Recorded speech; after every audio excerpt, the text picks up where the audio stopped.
What led a beloved schoolteacher to a church confession booth on a seemingly ordinary day? The murder of Irene Garza unravels a tale of trust, betrayal, and a secret that turned a place of faith into a scene of horror. Join me in uncovering the truth behind her last day. Now, as we prepare to dive into our story, make sure you're comfortable. Are you ready? It's story time. Even before the first rays of dawn kissed the slumbering city of McAllen, Texas, a choir of birds had already sprung to life.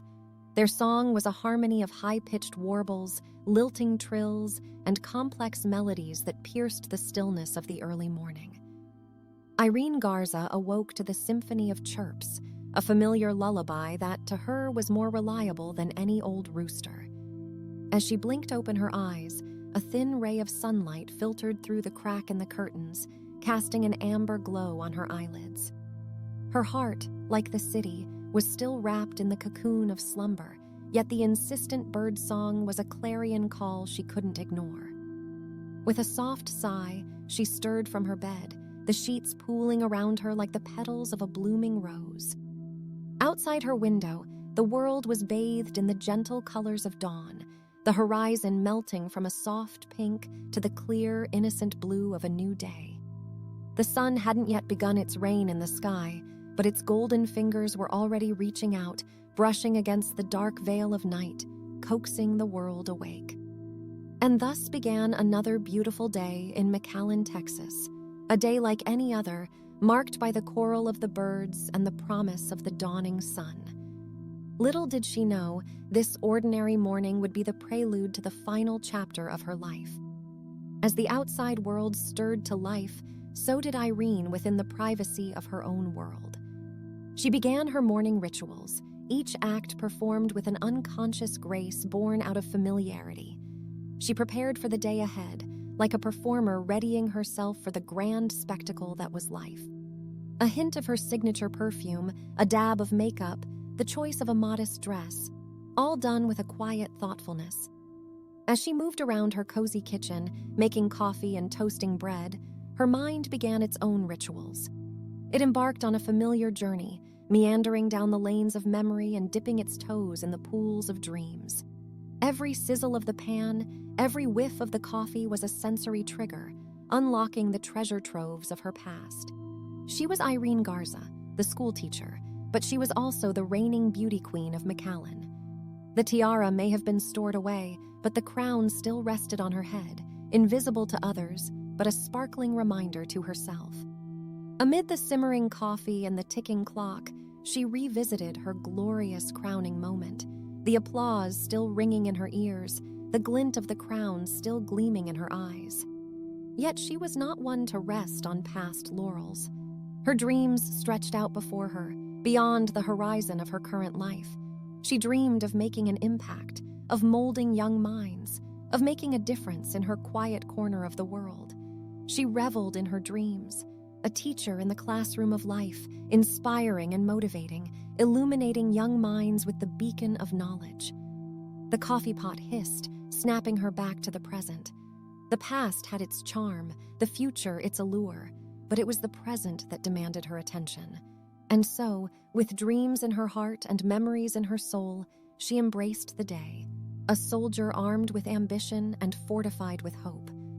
When Irene Garza, the beloved schoolteacher and once crowned beauty queen, set foot on school grounds, it was like a light turning on. The morning sun was just cresting over the horizon, dousing the campus in warm hues, a metaphorical spotlight for her entrance. Her presence, like her beauty, was undeniable, and she carried the twin titles of teacher and queen with the grace of a woman accustomed to reverence. The spirit of Easter hung in the air, as tangible as the Texas heat, filling the halls of the school with an infectious sense of joy. The scent of lilies from the science classroom, the sight of papier-mâché Easter bunnies, and the excited chatter of students. Everything echoed the festive cheer. Despite the early morning hour, the school was already a hive of activity, a buzzing hub filled with the rhythm of adolescence. The tiled halls echoed with laughter, lockers slammed, sneakers scuffed on the waxed floors, and youthful voices filled the air with a symphony of sound that was both chaotic and harmonious. In the midst of all this, Irene was a calm beacon. She was greeted with adoring smiles and returned them with a warmth that was as genuine as it was affectionate. Her presence brought an added layer of enthusiasm, like a fresh breeze blowing through the corridors, stirring the young minds she had dedicated her life to shape. She moved down the hallway, a ship sailing smoothly on the sea of young energy. The day had barely begun, but the joyous spirit of Easter was already alive, vibrating with anticipation and glee. The aura of festivity shrouded the school, a happy mask on the face of the day that was to unfold. The day went on, the hands of the clock ticking away in a slow but steady rhythm. Irene's classroom buzzed with the sound of chalk on the blackboard and young voices repeating the lessons she taught. The smell of chalk dust mixed with the undercurrent of anticipation that always hung in the air before a holiday. Yet a flicker of unease stirred in Irene's heart, like a shadow at the corner of her eye, elusive yet persistent. In the hubbub of school activities, she was the eye of the storm, calm and composed. But beneath her placid exterior, a strange feeling tugged at her. It was as elusive as a wisp of smoke, a shiver down her spine, a whisper in her ear. Routine was the backbone of her day, yet something felt out of sync. The sense of unease was subtle, like an out-of-place note in a familiar melody, a ripple disturbing the smooth surface of a lake. It weaved its way through her interactions, threaded itself into her laughter, and echoed in her thoughts. It was like a specter hovering at the edge of her consciousness, a foreboding presence she couldn't quite grasp. She tried to dismiss it, pushing it to the back of her mind where it loomed like an unwelcome guest. Yet it persisted, like a soft drumbeat, growing steadily louder with each passing hour. It was a dissonance in her otherwise harmonious day, an unsettling melody in the symphony of her routine life.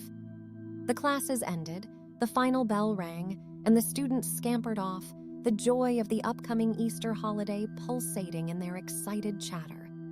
But the echo of that strange unease lingered, a minor key in the day's melody that followed Irene even as she closed the doors of her classroom. After the echoes of laughter and the clamor of closing lockers had died down, Irene found herself alone in the quiet of her classroom.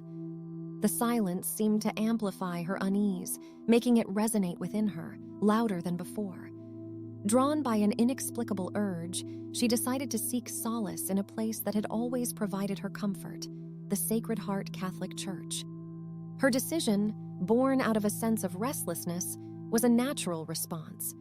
The church had always been her refuge, a place of solace where she found peace and guidance. The hallowed walls of the church had witnessed her joys, her sorrows, her hopes, and her fears. Today, they would witness her unease. As she gathered her things, her mind was filled with the image of the church, its familiar structure, the warm glow of the stained glass, the comforting scent of incense, and the calming hush that always seemed to envelop it. Her heart yearned for the comforting embrace of the confessional, where she could unburden her soul, lay bare her unease. In the silence of her classroom, a plan formed. She would visit the Sacred Heart Catholic Church, confess, pray, and hopefully find some peace. A strange impulse had sparked this decision, a whispering instinct that was as powerful as it was compelling. Driven by this sudden urge, she locked the classroom and began her journey. The setting sun painted the sky in a riot of colors, the crimson and orange hues a stark contrast to the turmoil brewing within her. The world was closing the day with a grand spectacle, yet all she craved was the soothing monotony of prayer, the quiet solace of confession. The streets of McAllen whispered their goodbyes to the day, yet their hushed tones were loud in Irene's ears as she drove towards her sanctuary. The Sacred Heart Catholic Church awaited her, its silhouette stark against the vibrant twilight, a beacon in the fading light of the day. Before her departure, Irene encountered a few colleagues who lingered on the school premises. Their conversations were laced with an undercurrent of anticipation for the upcoming Easter holiday. Each interaction was a subtle dance of pleasantries and shared laughter, but Irene's laugh was a bit hollow, her smile a little strained.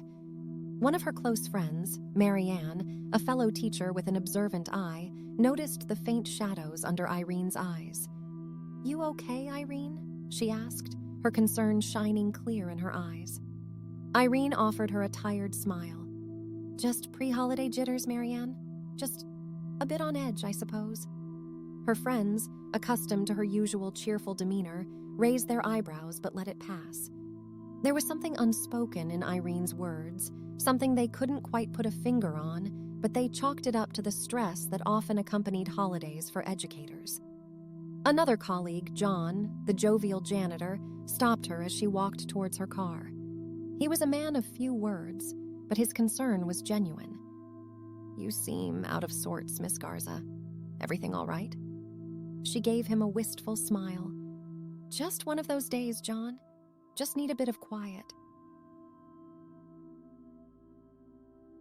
And so, she brushed off her concerns, attributing the strange unease to pre-holiday nerves, downplaying the intensity of her feelings. However, as she moved from one conversation to the next, the undercurrent of anxiety was an uninvited companion.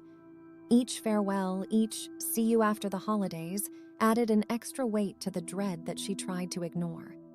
In the privacy of her car, she allowed herself a moment of vulnerability, letting the unease wash over her before she steeled herself. She turned the ignition, her destination clear in her mind. The Sacred Heart Catholic Church was her haven, a place of peace that promised solace. As Irene's car rolled to a stop in the near-empty parking lot, the Sacred Heart Catholic Church loomed before her, a sanctuary amidst the encroaching darkness. Its towering structure was a silhouette etched against the twilight sky, solemn and welcoming all at once. The world around her seemed to hush as she stepped out of her vehicle, the usual clamor of the city giving way to the tranquil whispers of the evening. The gentle murmur of the wind through the trees and the distant tolling of a bell were the only sounds that dared to disrupt the silence. It was as if nature itself recognized the sanctity of this place, reducing its symphony to soft whispers in deference to the sacred ground. Every step towards the church felt like a step towards tranquility. The dread and unease that had been her constant companions throughout the day started to recede, their voices growing fainter with each footfall. The grand doors of the church welcomed her, a passage from the mundane into the divine. Inside, the tranquility was almost palpable, the air holding its breath in reverence. The dim glow of the candles cast long, dancing shadows across the church's interior, painting an image of serene solitude. The faint scent of incense wafted through the air, carrying with it a sense of peace and calm that washed over her. Irene stood at the entrance, taking in the familiar sight. The rows of pews, the flickering candles, the ornate altar. Each element of the church had been etched into her memory over the years, forming an integral part of her life. She took a moment to breathe, to let the sacred aura of the church seep into her, quieting the clamor of her anxious mind. It was a ritual, a silent prayer before she ventured further into the quiet embrace of her sanctuary. As she closed her eyes, she could almost hear the faint echo of 1,000 prayers, 1,000 confessions that this hallowed place had witnessed, each seeking solace, seeking absolution. With the silence of the church as her shroud and the tranquility as her shield, she felt prepared to confront the disquiet that had been plaguing her. And so, with a heart heavy with unvoiced confessions and a soul yearning for peace, she began her journey towards the confession booth. In the sacred shadows of the church, the confession booth stood like a silent sentinel, an age-old promise of redemption and respite.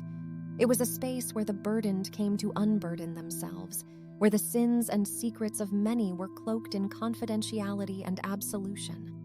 And now, it beckoned Irene, its allure almost tangible in the dim light.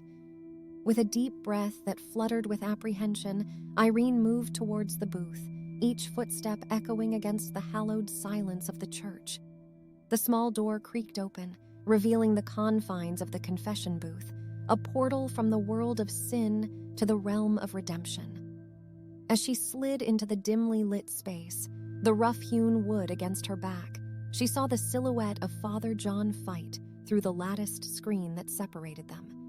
There he was, a man of faith, a conduit to the divine, the listener of her confessions. His presence brought a sense of familiarity, yet something lingered, a new aura that she couldn't quite decipher. Irene's gaze met his through the shadows, finding reassurance in his stoic presence. She noted his stern features, softened by years of devotion and service. A shepherd in God's house, he was an anchor in the storm of her disquiet.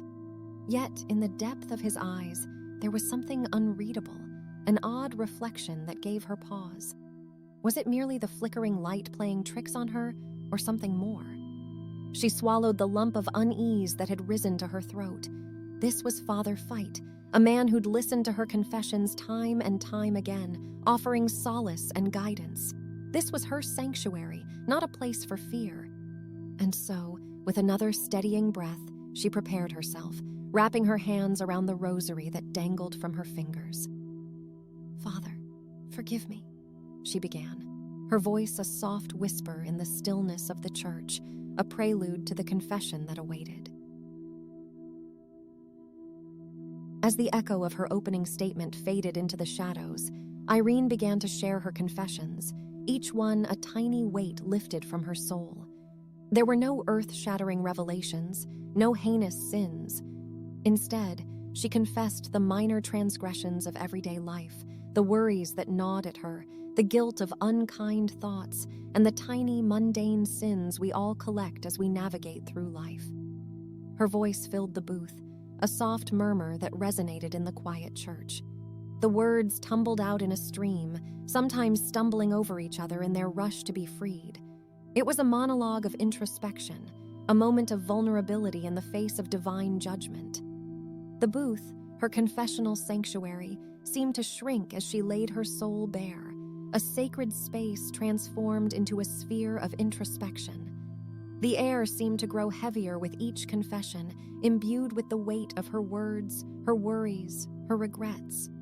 At the same time, the dim light from the church seeping through the lattice screen seemed to grow warmer, wrapping her in a gentle embrace.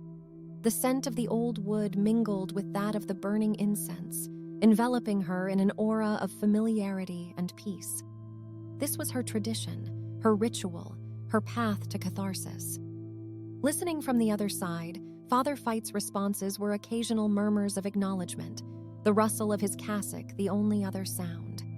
His presence, ever so steady, was a reassurance, a testament to the sanctity of the ritual and the promise of absolution. As Irene whispered her last mundane sin, she leaned back against the wooden bench, her breath coming in quiet sighs. She held her rosary a little tighter, feeling the familiar contours of the beads, each a tangible reminder of her faith. The silence in the booth was not oppressive but healing, the calm after a storm of confessions. The tranquility was fleeting, however, as a chill of apprehension crept back in. It was a whisper of intuition, a murmur of foreboding in the depths of her mind. But she brushed it off, attributing it to the sheer intensity of the moment, the vulnerability of confession. Little did she know, the storm was far from over.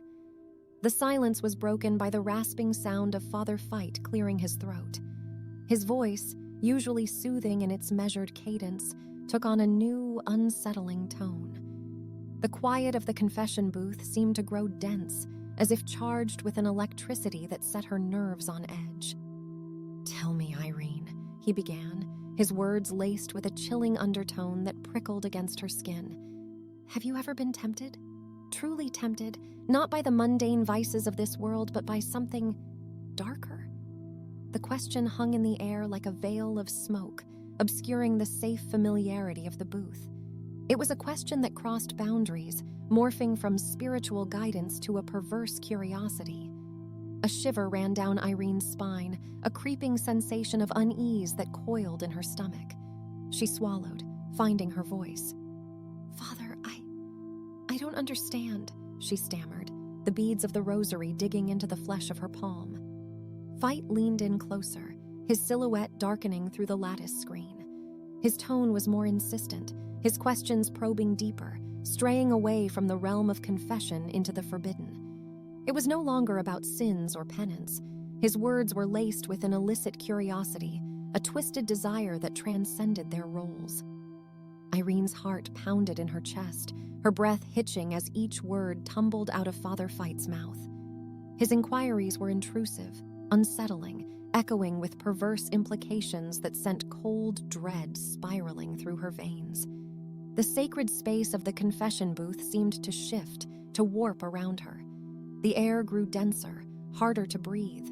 The warm glow seeping through the lattice screen dimmed, replaced by an oppressive darkness that swallowed the remnants of tranquility. The scent of incense, once comforting, now clawed at her senses, heavy and overwhelming. It was as if a cold, ruthless predator had been unleashed in the sanctuary, its gaze focused solely on its prey. The man of God, her confidant, was transformed into a looming figure of terror, his shadow a monstrous caricature that danced on the confines of her safe haven. And yet, even as fear gnawed at her, Irene held on to the thread of hope, believing that this was a test of her faith, a trial she had to endure. But the question remained, how far would this trial push her? An icy ripple of fear cascaded down Irene's spine as the full gravity of her situation crystallized in her mind. No longer did she see the man of God before her. Instead, the obsidian pupils of a predator stared back at her through the confession booth's lattice screen. Her heart drummed a frantic rhythm against her ribs, each thump a deafening echo in the silence. She made a quick decision, the instinct to survive taking precedence over the paralyzing fear. She stood abruptly, her knees knocking together, but her eyes never left the dark figure across from her. A whispered prayer traced the path of her hurried breaths, pleading for an escape from this grotesque perversion of sanctuary. "I think I should leave, Father," she stammered, her voice trembling as she tried to maintain a semblance of composure. The latch of the booth's door beckoned to her, promising a path to freedom. Fight's hand shot out, slamming against the wooden frame of the door, stopping her midway. His eyes glittered ominously through the lattice, the eerie glow radiating a wave of terror that seized her. The confession booth, once her place of solace and redemption, morphed into a chilling cage. Her sacred refuge had been poisoned, twisted into a trap by a wolf in shepherd's clothing.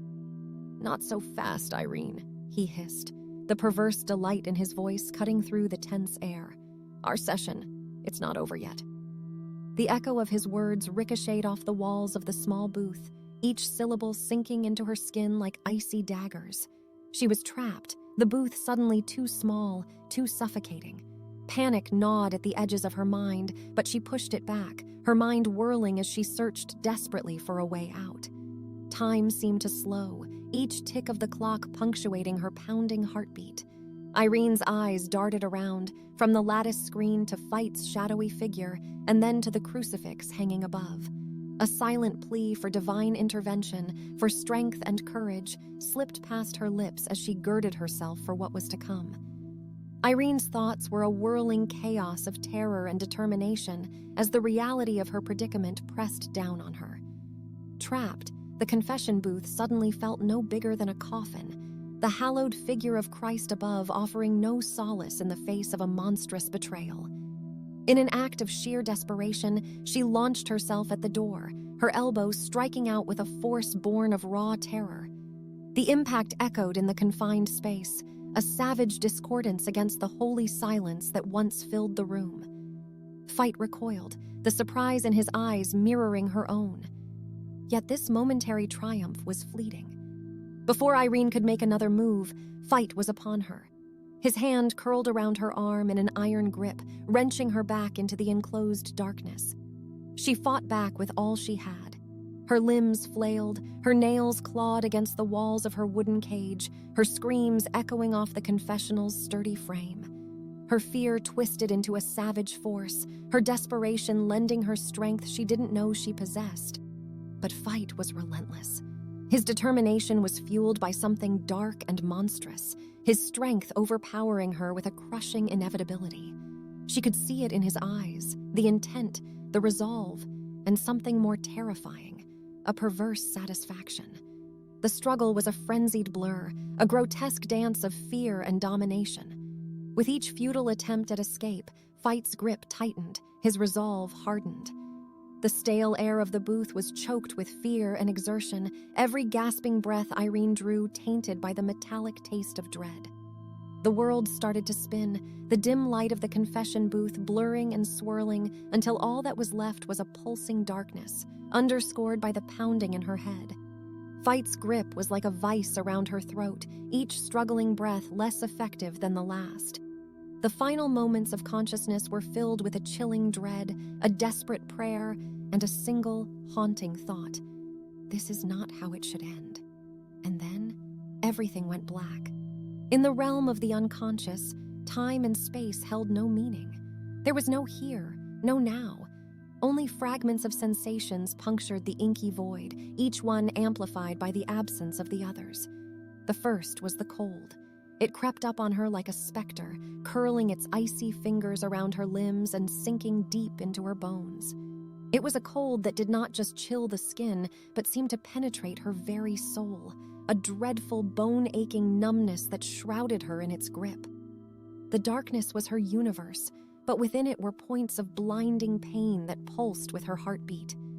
Each throb was a white-hot star, blooming against the darkness in an agonizing display. Pain ran rivulets through her, branching out in complex constellations, a cruel map of hurt that marked her battered body. Sensations trickled in as though from a great distance. The rough texture beneath her fingertips was hard and unyielding. The soft murmur of the wind was an echo in her ears, carrying with it a note of finality that sent tremors down her spine. And then there was the smell. That stench of terror, rank and cloying, that hung in the air like a spectral reminder of the violation she had suffered. The sweet, incense-laden air of the church had been replaced with a sharp, metallic tang, an olfactory echo of fear and violence that lingered in her nostrils. Each sense was an island, a solitary point of reference in the black ocean of her unconsciousness. She existed within them, at the mercy of their ebb and flow, an unwilling passenger on a macabre journey towards the unknown. And through it all, an unspoken understanding began to crystallize in the fringes of her subconscious. She had been irrevocably altered, her innocence shattered, her faith violated. As the veil of unconsciousness weighed heavy on her, a solitary thought broke the surface of the abyss, echoed in the hollow silence of her mind. She had entered the church a woman of faith and was leaving it as a victim. She is roused back to reality, not gently but with a violent surge, like a diver gasping for air after too long underwater. For a moment, Irene doesn't know where she is. Her body swings like a pendulum, gravity tugging her this way and that, every motion causing her fragmented senses to scream in protest. Then, in the dizzying haze, she feels the unmistakable sensation of being moved. Her semi-conscious brain struggles to process it, a blur of disjointed impressions. She's aware of the grip on her, firm and unyielding, but the identity of her bearer is lost to her. An undercurrent of dread fills her at the realization of her vulnerability, but her strength is ebbing too fast to resist. Then the descent begins. Like a twisted baptism, the icy waters of the canal rise up to meet her, welcoming her with a bone-chilling embrace. The sudden shock sends a jolt through her system, clawing its way up her spine and rousing a primitive fear deep within her. There's a cruel irony in the sanctity of the water, how it mirrors the church's holy water, both meant for purification and absolution, but now instruments of her torment. The piercing cold of the canal bites into her, its icy tendrils wrapping around her in a lethal coil. The water seeps into her clothing, clings to her skin, insinuating itself into her every pore. Her mouth opens in a silent scream, instinctively gasping for air, but only the icy liquid rushes in, filling her lungs, snuffing out the last flicker of hope. The water is all-consuming, taking her breath, her warmth, her life. It draws her down, deeper into the liquid abyss, into the realm of the silenced and the forgotten. The water around her roils, obscuring her vision, turning the world into a shifting, colorless mosaic. She's floating, sinking, being swallowed whole by this cold, remorseless entity. Yet in that horrifying instant, she finds an odd comfort in the water's unforgiving hold, its constant pressure a grim reminder of her continued existence. Even as darkness pulls at the edges of her consciousness, one thought rings loud and clear. She is not yet lost to the world, not completely. There's still time, still hope, or at least the illusion of it. The violent struggle gives way to a chilling silence. Inside her, the primal instinct to survive wrestles with the impending doom, a twisted dance of life and death. Fear coils in her gut, its icy tendrils wrapping around her heart, squeezing the life out of her. Yet there's an eerie calm that descends on her like a shroud, a silent resignation, a morose acceptance of her destiny, the serenity of surrender. The relentless coldness creeping into her every bone is contrasted by the warm flood of memories washing over her. She sees her childhood, her family, her friends, the children she taught, the dreams she held. All of it is there in the form of fleeting images and echoing voices, the ghosts of a life she won't see through. Every shudder of her body, every gasp for breath seems to be pulling her deeper into the inky blackness. It's cold, so very cold. Yet the chill is slowly becoming a part of her, numbing her senses, dulling her fears. The fight, the struggle to keep afloat is draining away, replaced by a tranquil resignation. In these final moments, she experiences an unexpected sensation. It's an acceptance, not of death, but of life. A nod to the beauty of existence, the joy of being. Her life had been a canvas, painted with moments of joy, sadness, triumphs, and failures. And even in this horrifying end, she felt a peculiar sense of peace, a quiet calm that whispered of acceptance. The current of the water cradles her, lulling her further into a trance. It seems to say, "It's okay, let go, you fought hard enough." The icy tendrils that once seemed punishing now wrap around her like a comforting blanket, a final embrace. There's a poignant irony in this moment of tranquil despair.